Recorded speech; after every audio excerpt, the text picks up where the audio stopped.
బారా షాహిద్ దర్గా నందు ఈ నెల 26వ తేదీ నుంచి 30వ తేదీ వరకు రొట్టెల పండుగ జరుగుతుంది. కావున రొట్టెల పండుగకు విచ్చేయుచున్న భక్తులకు నిరంతరం మెరుగైన విద్యుత్ సరఫరా అందించేందుకు అన్ని ముందస్తు ఏర్పాట్లు పూర్తి. ఈ రోజు ఎస్సీ విద్యుత్ భవన్ లో మాట్లాడుతూ మంత్రులు శ్రీ పొంగూరు నారాయణ, శ్రీ ఆనం రామనారాయణ రెడ్డి, నెల్లూరు రూరల్ ఎమ్మెల్యే కోటమిరెడ్డి శ్రీధర్ రెడ్డి మరియు జిల్లా కలెక్టర్ సూచనల మేరకు దర్గాలో భక్తులకు ఎటువంటి అసౌకర్యం కలగకుండా నిరంతర విద్యుత్ సరఫరాకు 4 315 kV ట్రాన్స్ఫార్మర్స్, ఒక 250 kVA ట్రాన్స్ఫార్మర్స్, 5 160 kVA ట్రాన్స్ఫార్మర్స్ ను ఏర్పాటు చేశామని తెలిపారు.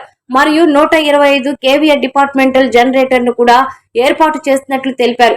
ఈ రొట్టెల పండుగ సందర్భంగా నేను కోరుకునేది విద్యుత్ సంస్థ ఆర్థిక పురోగతి సాధించాలని మరియు సంస్థ ఉద్యోగులు సుఖ సంతోషాలతో మంచి ఆరోగ్యంతో ఉండాలని కోరుకుంటున్నట్లు తెలియజేశారు.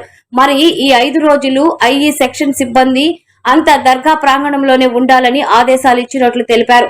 విద్యుత్ సరఫరాలో ఎటువంటి చిన్న అంతరాయం కూడా కలగకుండా అన్ని జాగ్రత్తలు తీసుకుంటున్నామని తెలిపారు.